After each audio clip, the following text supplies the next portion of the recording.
Guten Morgen miteinander. Auch guten Morgen an alle in der zweiten Augen. Schön, dass wir dürfen auch so Gott anbeten, Gott ehren, zusammenkommen als Kirche. Finde ich Technology, die technische Sachen, nicht immer schlecht, gell? Es sind auch gut, dass wir auch Personen antreffen, Kleingruppen machen, Konferenz. Und wie genial, dass wir Gottesdienst machen in einem Gebäude, aber in zwei Räumlichkeiten. So genial. Heute ist die zweitletzte Predigt von unserer Serie, die Geschichte von Ephesus. Und ich bin mega froh, ich werde heute ein bisschen die Geschichte zusammenfassen mit was ist in Ephesus passiert. Und nächste Woche wird ein sehr, sehr spannender Predigt sein von alle drei Pastoren. Zusammen werden predigen. Bin gespannt, was wir machen. Hey, so gut, es sind so viele Leute da. Ich glaube, in der zweiten OG sind auch viele Leute gekommen. Ich glaube, es sind viele von der Ferien wieder zurück. Man merkt in der Schweiz, wenn Ferienzeit sind. Im Iran merkst du es nicht. Wir haben über 80 Millionen Leute im Iran. Und auch wenn 20'000 Menschen oder 100'000 oder Millionen weggehen, du merkst nicht einen grossen Unterschied. Aber irgendwie, man merkt in der Gemeinde, hey, Leute sind weg. Und sind viele in der Ferien. Und sowieso Schweizer lieben die Ferien. Ich bin kein Schweizer, aber ich liebe Ferien auch. Letzte bin ich in der Ferien gsi, fast der erste Ferien in 2 Jahren. Und dann musste ich fliegen, in den Flughafen beim Gepäck abgeben, habe ich gemerkt, ich habe mein Passport vergessen. Ja, und keine Chance. Da, dass ich nicht Schweizer bin und ich ein Reisedokument, einen blauen Pass. Es macht immer Spaß, wenn Leute sagen, weil der Pass sieht wie Schweizer Pass aus, genau gleich, ist einfach blau. Und überall, wenn ich gehe und die Leute fragen, wieso ist er blau? Ich sage sie, ja, die rote hat mir nicht gefallen, und ich habe blau bestellt. Geht das wirklich? Nein. In Amerika darf das nicht sagen, habe ich gelernt. Aber genau, obwohl ich in einem Schengen-Land war, aber weil ich kein Schweizer bin, ich musste den Pass dabei haben. Ja, genau, ich musste einen anderen Flug nehmen, heimkommen, Pass holen, wieder zurück im Flughafen. Das war nicht lustig, überhaupt nicht. Aber hoffentlich habt ihr eine bessere Ferienzeit gehabt, wenn man in die Ferien geht. Ich weiss nicht, ihr seid alle gut organisiert, ich nicht. Vielleicht hast du eine Liste von Sachen, wo du weißt, ich tue das packen. Der Werner macht ja. Seht ihr, die guten, organisierten Schweizer, die eine gute Liste haben und immer gehen in der Liste durch. Zahnbürsten und Kleider und eben Dokumente, wenn nötig sind. Und man schaut da durch, hast du alles, nochmal vielleicht mal schauen, habe ich wirklich alles jetzt eingepackt, ready, nochmal vielleicht einmal durchschauen, habe ich das gelernt. Und dann kann man gut in der Ferien. Und wenn du, wie ich bist, wirst du immer etwas vergessen. Immer. Wir erzählen das, weil der Paulus ist unterwegs. Er reist sehr gern. Ich glaube, mit einem Blut, er war Schweizer gewesen. Weil die Hälfte von seinem Leben ist er nur am Reisen.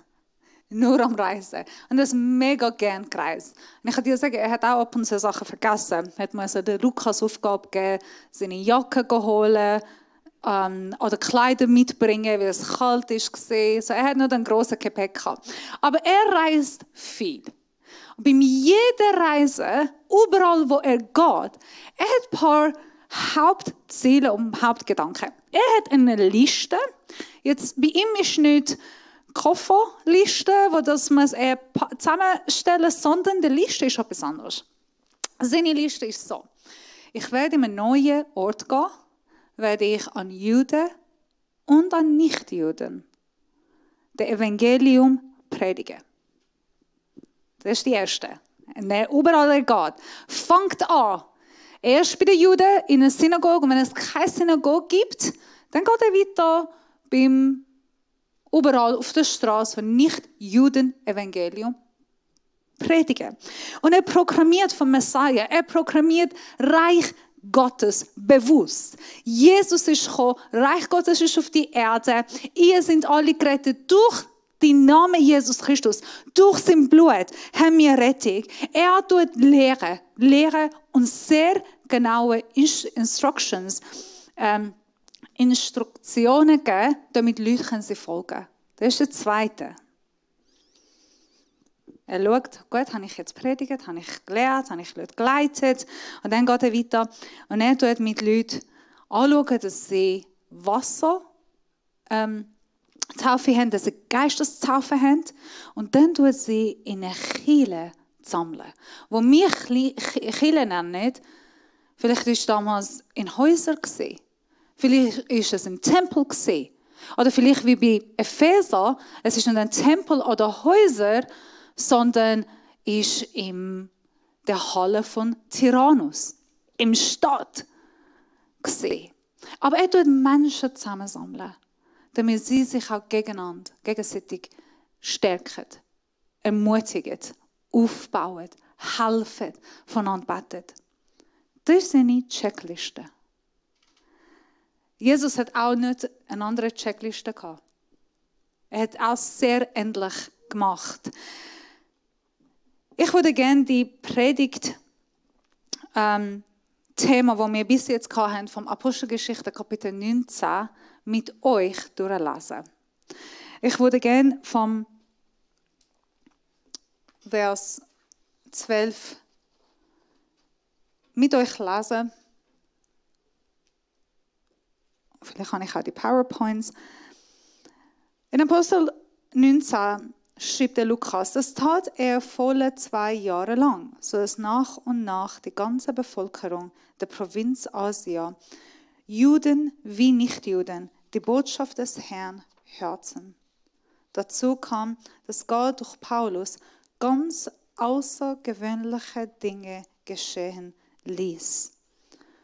Alle Juden und Nichtjuden haben die Botschaft gehört und erkannt. Und dann geht weiter.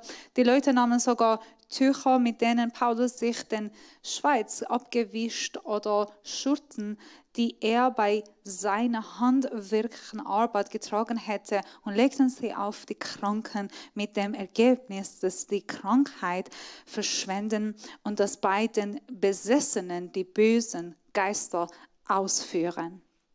Einige der jüdischen Geisterschwörer, die im Land umherzogen, versuchten den Namen von Jesus, dem Herrn, für ihre Zwecke zu gebrauchen. Sie sprachen ihn über den von bösen Geistern Besessenen aus, wobei sie folgende Formel benutzten. Ich schwöre euch, bei dem Jesus, dem Paulus verkündet. Ist das nicht lustig? Und ich kann auch sagen, das habe ich auch oft im Iran erlebt. Das kann man wirklich machen. Im Namen Jesus, auch Muslime können Heilung bewirken. Und wir kommen dazu nachher. Auch die 7 Söhne eines gewissen Skevas, eines führenden jüdischen Priesters, gingen so vor, durch eines Tages gab ihn der böse Geist, der in einem besessen war, zur Antwort: Jesus kenne ich. Und wer Paulus ist, weiß ich ebenfalls. Aber wer seid ihr? Und der Mensch, der von dem bösen Geist besessen war, stürzte sich auf sie, überwältigte sie alle und schlug sie so zusammen, dass sie blutend und mit zerrissenen Kleidern aus dem Haus flohen. Von diesem Vorfall erfüllen alle, die in Ephesus wohnten, Juden wie Nichtjuden, alle wurden von einer tiefen Ehrfurcht vor Gott ergriffen und preisten den Namen von Jesus, dem Herrn, für sein Große. Auch taten jetzt viele von denen, die zum Glauben gekommen waren, vor die Gemeinde und Bekannten offen sich mit okkulten Praktiken abgegeben zu haben. Zahlreiche Christen, die Zauberei getrieben hätten, brauchten ihre Zauberbücher und verbrannten sie öffentlich. Als man den Wert der Bücher zusammengerechnet kann man auf einen Summe von 50.000 Silberdrachmen. Und der letzte Vers sagt, das alles trug dazu bei, dass die Botschaft des Herrn sich unaufhaltsam ausbreitete und einen immer größeren Einfluss gewann. Schon ein kleiner langer Text. Jetzt kommt die Prüfung. Mögt ihr euch an alle Predigten erinnern? Wie viel hat Micha gesagt, ist die Buche wert gewesen? Weiss noch jemand? 50.000? Ja, umgerechnet. 50.000. Ja, stimmt. Sorry. 50.000 Silberdachen. Das war etwa 10 Millionen. Nein, ich kann nicht falsch sagen, aber das ist ziemlich viel. Wir haben in der letzten Zeit über all diese Themen predigt. Wir haben das zusammen geschaut, dass der Paulus geht nach Ephesus.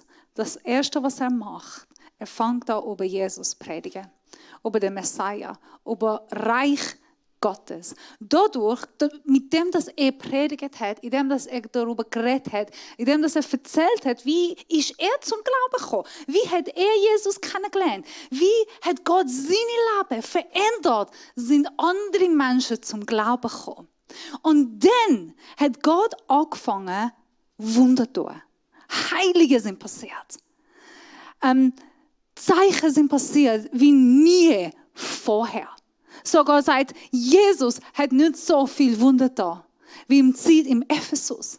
Vielleicht haben andere Menschen die Wunder gesehen, die Heiligen gesehen, die Zeichen gesehen und gefunden, wow, das ist aber anders. Anders als unsere Okkult, anders als unsere System, anders als das, was wir bis jetzt erlebt haben oder gesehen haben. Das ist etwas neu.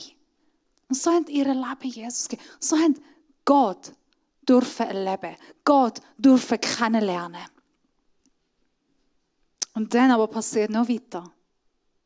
Es passiert, dass die Böse, der Geist, wird nur austrieben durch den Namen Jesus Christus. Es passiert Sachen, wo sonst nichts passieren kann. Sogar die Juden, die Priester, tun das nutzen für sich selber, weil es sieht gut aus, es ist cool, der Christ kann das machen, der Jesus kann so etwas machen. Der Geist rauszutreiben, tun sie auch das nutzen. Und in dem hinein kommt eine Ehrfurcht an alle, die das sehen. Ehrfurcht von Gott. Menschen sehen, hey, der Jesus, er ist nicht nur eine Philosophie. Der Jesus, von dem, was Paulus predigt, er ist nicht gestorben. Der Jesus, wo wir erleben, er ist tatsächlich lebendig unter uns. Das ist nicht nur eine persönliche Geschichte, die Paulus für sich sagen. Was hat nur einmal unterwegs vom Damaskus in seinem Leben oder nur bei den heiligen Menschen, die mega gut sind, passieren. Die Jesus ist nicht nur ein Mensch, der sich offenbart bei gewissen Personen, sondern die Jesus. Er kommt auch heute mit mir. Er zeigt sich auch bei mir. Er ist gerade neben mir. Ehrfurcht bedeutet Liebe gegenüber Gott, der uns zieht zu Gott. Das ist eigentlich Ehrfurcht. Es ist lustig, dass das Wort Furcht da reinkommt. Es hat mit Ehre, Respekt und Hochachten zu tun. Und sie haben etwas erlebt. Sie müssen das ehren. Weil ihn ist es er. Und dann haben sie gemerkt, der Jesus ist nicht wie der Emperor. Der Jesus ist nicht wie unsere Götzen. Wir tun unsere Götzen anbieten und sie machen crazy Sachen in Ephesus. Von ihren Götzen, Artemis, Diana oder andere Götter, die sie hatten. Rituale, die sie haben für die Götzen machen und haben nicht erlebt. Aber plötzlich, und ich meine, wenn ich meine, sie haben nicht erlebt, Ephesus ist bekannt von Magie. Bekannt von Magie. Das heißt, sie haben sicher vieles erlebt. Sie haben vieles übernatürlich gesehen. Aber das jetzt ist anders. Die Erfahrung mit dem, was sie da sind, wo Gott in dem hinein macht, hat sie geändert. Wie sehen wir die Änderung? Indem, dass sie gekommen sind, haben angefangen, ihre Bücher, 10 Millionen wert, zu verbrennen. Die Änderung sehen wir in dem, dass sie die Götzen, das habe ich letzte Woche gesagt, Statuen.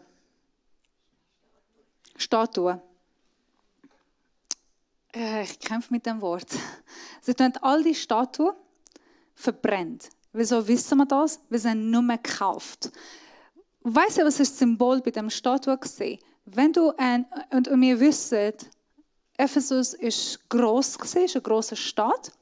Und es hat ein riesiges Verkaufscenter gehabt. Ein riesiges. Und sie haben alles international, also von überall in der Welt, wo sie damals schon kennt haben, in dem Ort verkauft. Es sind so eine Passage, so wie Zürich, Ort gehabt, wo du einfach reingehen und Sachen verkaufen und kaufen. Es ist für sie enorm gross gewesen. Und sind alles, du konntest alles da rein finden. Bei uns im Iran, wir sagen, ja, nein, sage ich nicht, das ist brutal.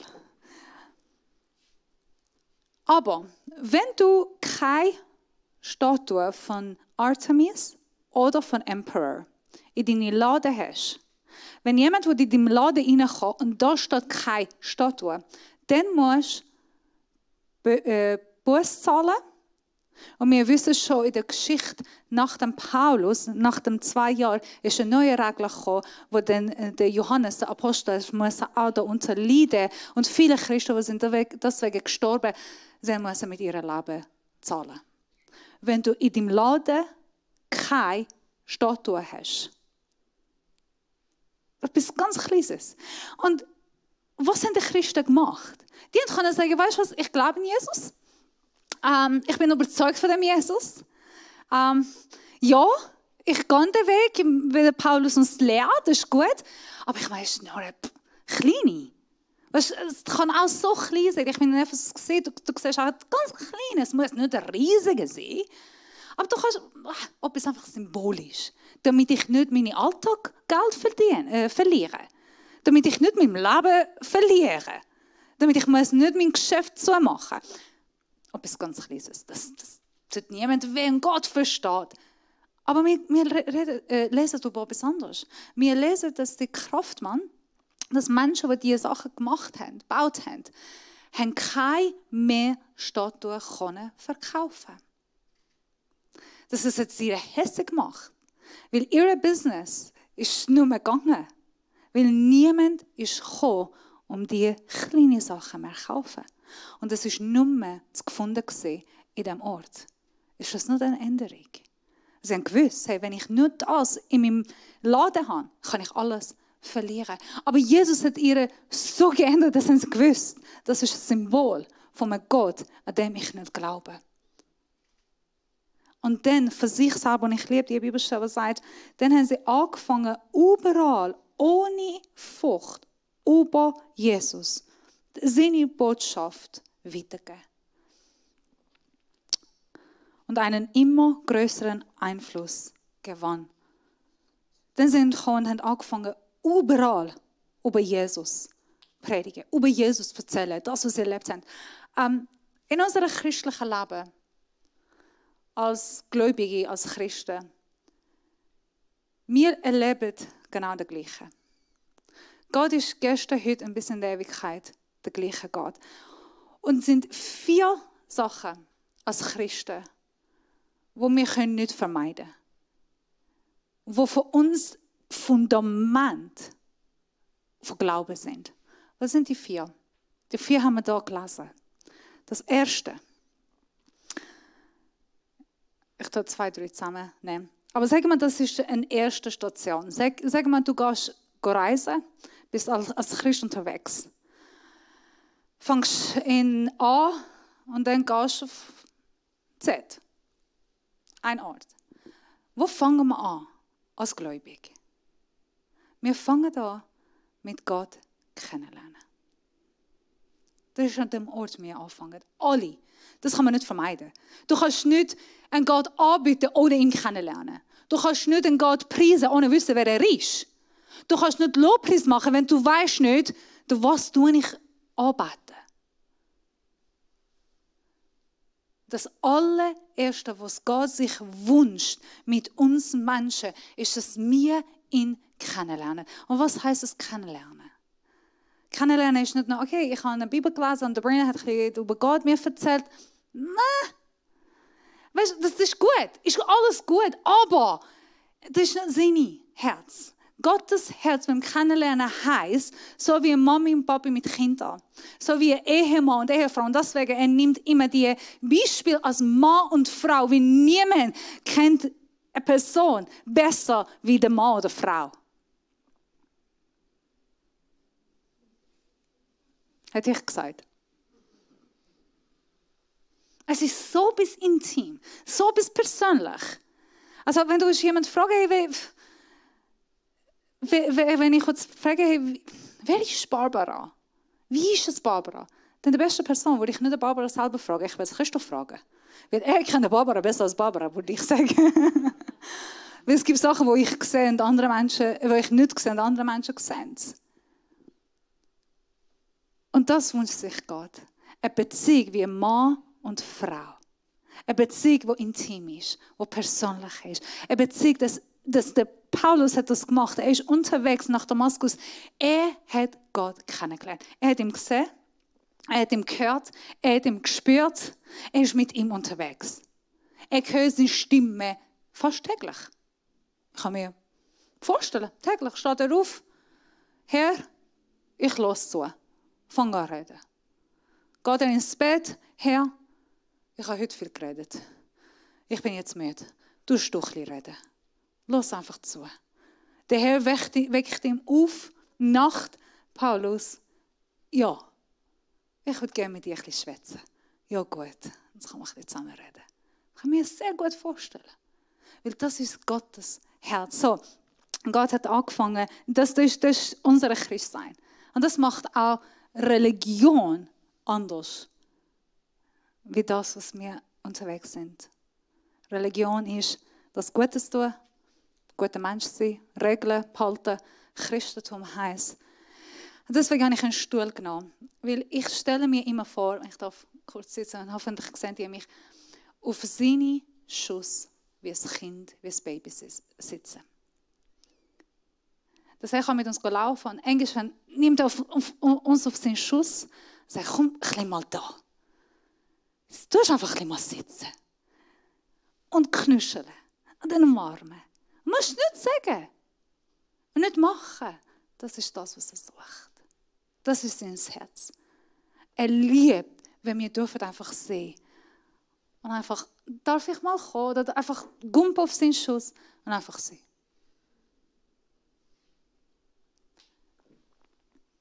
Wir haben eine Lektion, Workshop, wo wir haben angefangen, Hilfe, ich habe ein Schaf und es geht um Gottes Stimme zu hören. Und wir sagen in diesen Lektionen immer wieder, Gott will nicht, dass wir seine Stimme hören, nur damit wir wissen, was soll Entscheidungen wir treffen, wo sollen wir gehen, was sollen wir tun und wie. Das allererste Anliegen von Gott, dass wir seine Stimme hören können, ist nur das. Sie. Nicht bei ihm. Mit ihm. In seiner Gegenwart. Dass er mit uns reden darf. Dass es da für Verbindung da passieren. Und dadurch, dann kommt der zweite Schritt. Und da ist, wo ich stehe. Und dadurch kommt Freiheit. Und dadurch kommt Erkennung von wer ich bin. Wenn ich Gott kenne, dann weiß ich, wer ich bin, weil er ist mein Schöpfer.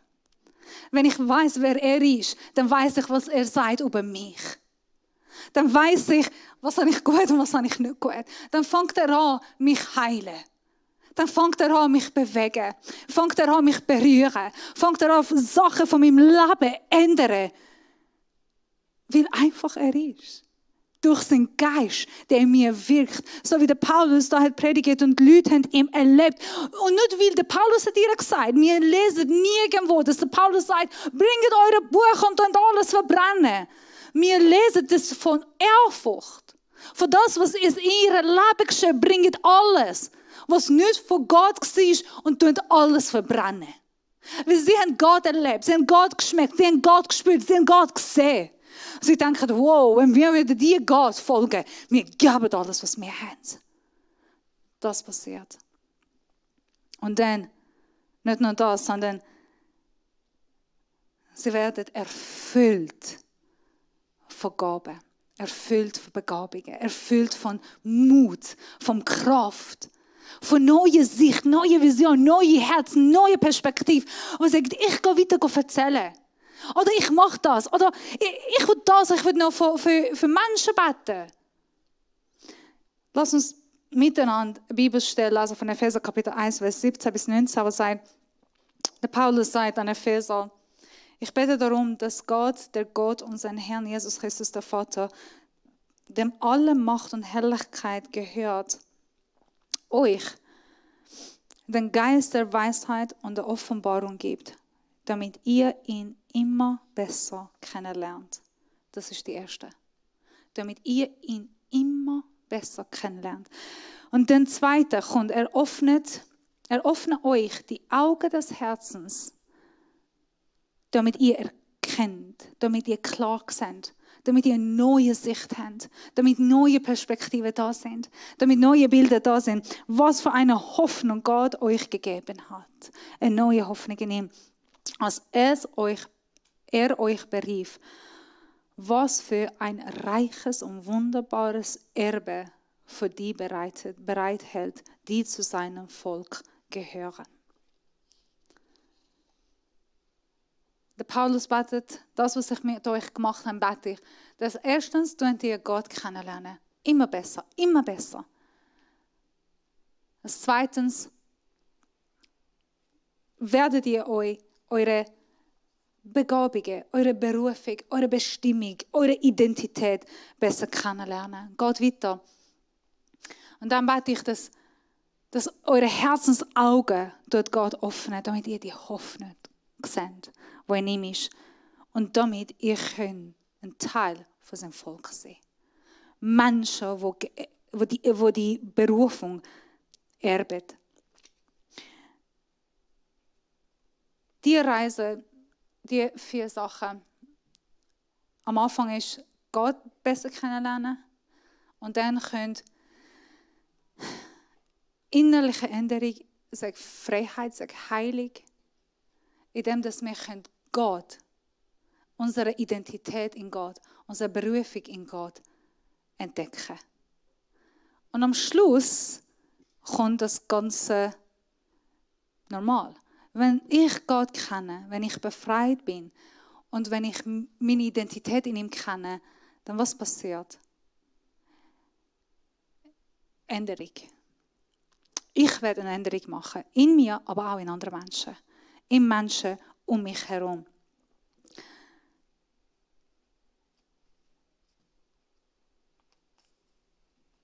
Wir haben, das ist für mich die 4 Schritte enorm wichtig gesehen. Das haben wir sehr stark erlebt. Ich glaube, das erlebe ich auch hier in der Schweiz. Aber im Iran habe ich anders erlebt, weil vor allem es hat so viele Menschen gegeben, vor allem Muslime, die eine falsche Sicht von Gott hatten oder eine andere Sicht von Gott.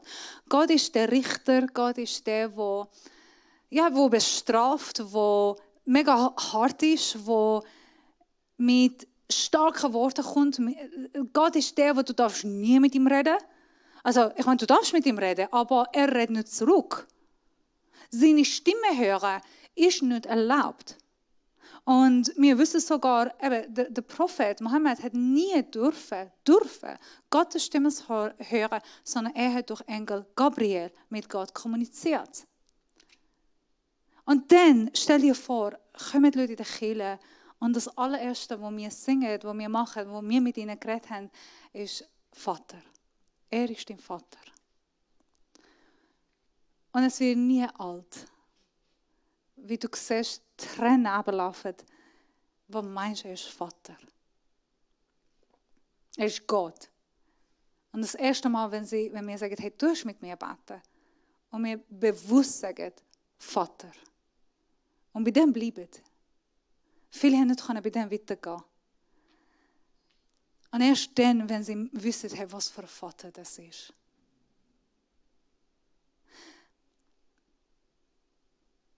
Ihr Leben wird anders. Christen im Iran haben trotz der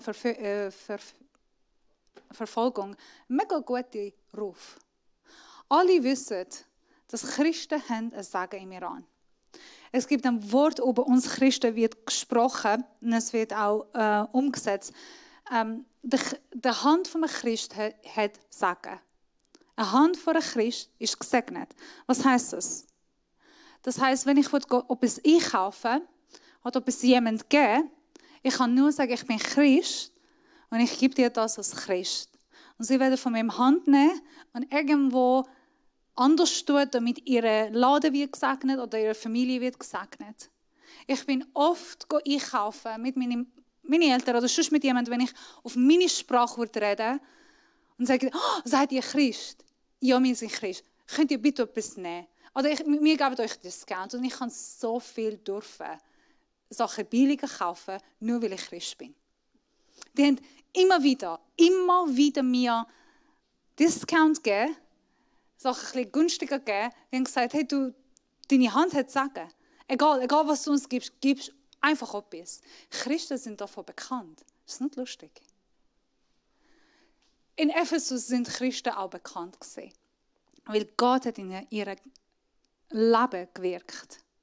Und dann haben sie das genommen. Alles, was und der Christentum ist dadurch auch gewachsen. Ich würde gerne noch eine Bibelstelle, also bevor wir in Lobpreis einsteigen, von Epheser Kapitel 4, Vers 11, wo sagt, und er hat etliche als Apostel gegeben und etliches als Pastoren, Propheten, etliche als Evangelisten, etliche als Hirten und Lehrer.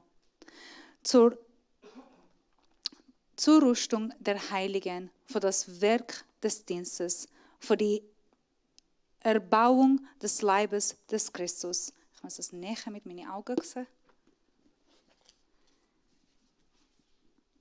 Wenn ich irgendeine Brille habe. Für das Werk des Dienstes, für die Erbauung des Leibes des Christus, bis wir alle zur Einheit des Glaubens und der Erkenntnis des Sohnes Gottes gelangen, zur vollkommenen Männersreife zum Maß der vollen Größe des Christus, damit wir nicht mehr unmündig sein, hin und her geworfen und umhergetrieben von jeder Wind der Lehre. Vers 15 sagt, sondern wahrhaftig in der Liebe heranwachsen, in allen Stücken zu ihm hin, der das Haupt ist, der Christus. Nicht nur der Paulus, sondern Jesus fordert uns Christen in Gott wachsen, im Glauben wachsen.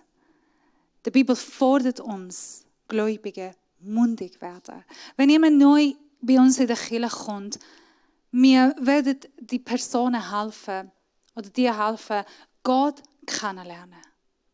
In dem Kennenlernen von Gott, ganz persönlich, ganz intim, für dich, dass du Freiheit finden kannst, dass du darfst deine Identität neu entdecken, deine Begabung, Bestimmung in Gott.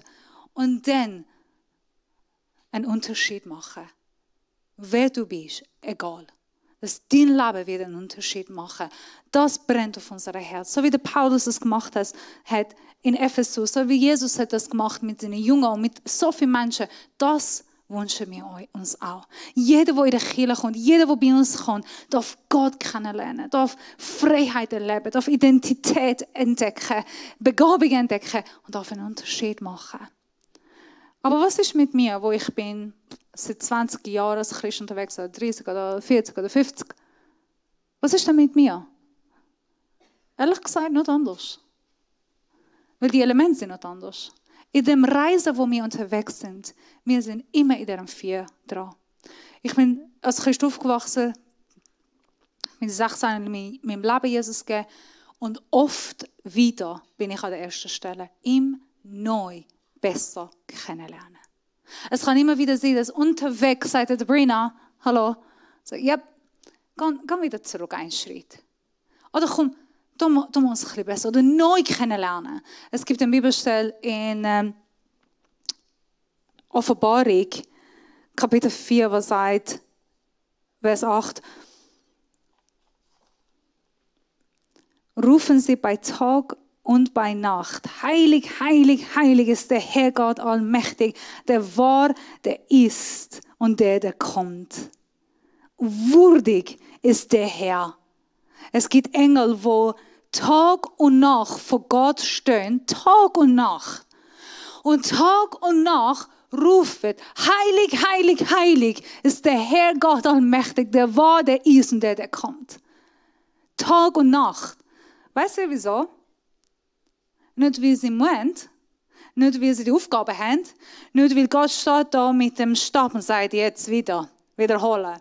Nicht, weil sie haben einen Engel vor sich, der ein Orchester leitet und dann wieder heilig, heilig. Nicht von denen. Es ist kein Zwang. Sie machen freiwillig. Weißt du wieso? Weil jedes Mal, wenn sie im Himmel stehen, vor Gott, sie sehen eine neue Sicht von Gott. Gott wird etwas neu für sich offenbaren. Gott wird ihr etwas neu zeigen. Jedes Mal. Und jedes Mal, wenn sie etwas Neues sehen, sagt, wow, heilig, heilig, heilig ist der Herr Gott allmächtig. Der war und dies und der kommt. Und bevor sie schon fertig sind, zeigt Gott etwas anderes für sich. Und sie sind erfüllt mit Lob und Dankbarkeit und mit Ehre und Respekt und sagt, heilig, heilig, heilig ist der Herr Gott und dann kommt etwas anderes. Und Gott sagt eine neue Perspektive, eine neue Sicht, eine neue Sache für seine Herrlichkeit, wer er ist. Und sie können nicht aufhören. Sie können nicht aufhören, weil jedes Mal, wenn sie schauen, denken, heilig, heilig, heilig ist der Gott. In dem Studium, wir haben über das Thema mal müssen lernen. Ich weiß nicht, was ist das Thema ehrlich gesagt, aber eine Frage ist gekommen, können wir bis am Schluss von unserem Leben, wenn wir als Christ aufgewachsen sind oder vielleicht neu im Glauben gekommen sind, glauben ihr, bis am Schluss von unserem Leben kann man Gott kennenlernen? Meine Antwort war nein. Weil ehrlich gesagt, ich glaube nicht, dass sogar im Himmel werden wir Gott kennenlernen. In der Vollkommen. Weißt du wieso? Weil er ist unendlich. Seine Größe ist unendlich. Auch im Himmel werden wir immer wieder neue Sachen sehen. Und miteinander werden wir sagen, heilig, heilig, heilig ist der Herr Gott allmächtig. Wie groß ist er? Seine Güte, seine Herrlichkeit, seine Heiligkeit hat kein Ende. Das ist der Gott. Und deswegen loben und preisen die Engel ihn bis in der Ewigkeit. Nicht wie sie wollen, weil sie sind erfüllt mit Ehrfurcht, mit Liebe, mit dem Ehr. Und so, auch wir in unserem christlichen Leben sind immer wieder unterwegs. Im Neukennenlernen. Ehrlich gesagt, in jeder Situation, durch jede Schmerzen, vielleicht durch eine gute Zeit, tun wir Gott neu entdecken. Kann jemand von euch sagen, ich bin fertig mit dem? Ich habe ihn schon entdeckt. Für mich, ich kenne ihn. Ich kenne Gott. Ich muss ihn nicht neu entdecken. Ich meine, was gibt denn? Ja, nein, für mich ist es gut. Ist jemand da, der sagt, nein, ich glaube, es lange ist, ja. Ehrlich gesagt, ich glaube nicht. Wenn du wirklich Gott kennst, dann musst du sagen, es gibt so viel mehr, was ich neu entdecken will, bis ich sterbe und dann wieder neu im Himmel. Und es geht weiter. Und dann er bringt uns zum zweiten Punkt, und das bin ich auch im Moment dran, wieder neu befreien, wieder neu heilen. Wieder neu sagen, Sabrina, weißt du, wer du bist? Ja. Und nicht nur, hey, du bist Kind Gottes und du bist berufen und du bist Priester. Weißt du, nicht nur das, sondern sehr tiefe Sachen, wo ich sage, wow, nein, das habe ich jetzt bei mir nie gesehen. Das habe ich bei mir nicht gewusst. Oder er tut mir neue Begabungen geben, neue Bestimmung, neue Gaben, wo bis jetzt habe ich nie gedacht, Sabrina kann das machen. Nie. Und plötzlich fange ich an zu machen. Vielleicht ist es auch vor kurzer Zeit, aber ich freue mich. Ich genieße es. Und dann, das, was in mir passiert, wird einen Unterschied machen. In meinem Umfeld, überall, wo ich gehe. So ehrlich gesagt, wir sind alle in dem unterwegs. Ich weiß nicht, wo du bist, wo du gerade stehst. Nächste Woche werden wir noch ein bisschen mehr tiefer über dieses Thema austauschen miteinander. Aber ich frage dich heute, wo stehst du? In dem Reisen nach geistlicher Möglichkeit, nach Jesus endlich werden. Bist du vielleicht am Jesus kennenlernen, Gott neu entdecken, Gott neu spüren? Ich bin jetzt dran, kann ich sagen. Bist du vielleicht da? Hast Sachen, die Gott im Moment in deinem Leben bearbeiten? Vielleicht bist du an dem Ort, wo Gott deine Identität neu dir zeigen, aussprechen, dir stärken, Kraft geben, dich neu salben. Oder bist du da, sagst, hey, ist gut, ich bin jetzt am Bewegen und ich will etwas machen und ich will das, was Gott mir gegeben hat, brauchen. Oder vielleicht, ehrlich gesagt, bist du an alle vier.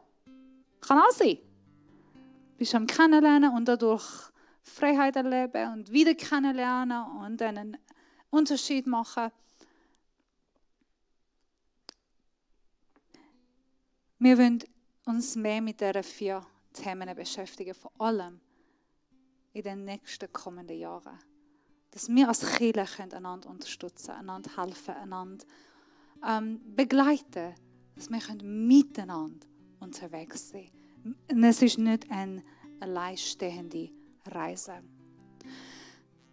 Wenn du in einem von diesen Orten bist und sagst, hey, ich würde gerne Unterstützung brauchen, ich brauche Hilfe, ich würde besser Gott kennenlernen, vielleicht haben die Material, vielleicht haben die praktische Sachen, die ich mal machen kann. Und ja, oder einfach ein Gespräch.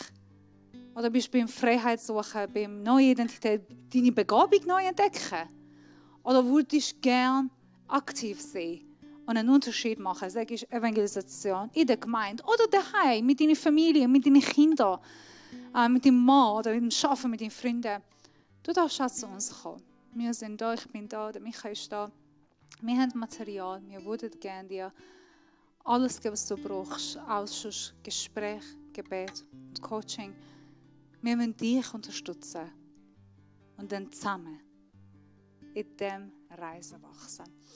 Es gibt ein Lied, das wir werden jetzt gerade hören, bevor wir auch im Lobpreis hineinsteigen. Oder Tabea und Hans, das Team Lobpreis werden singen.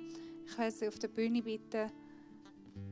Während dass sie sich vorbereitet und wir werden auf Livestream auf 2. OG schalten. Ich lade euch von einer Zeit von Reflexion, Meditation.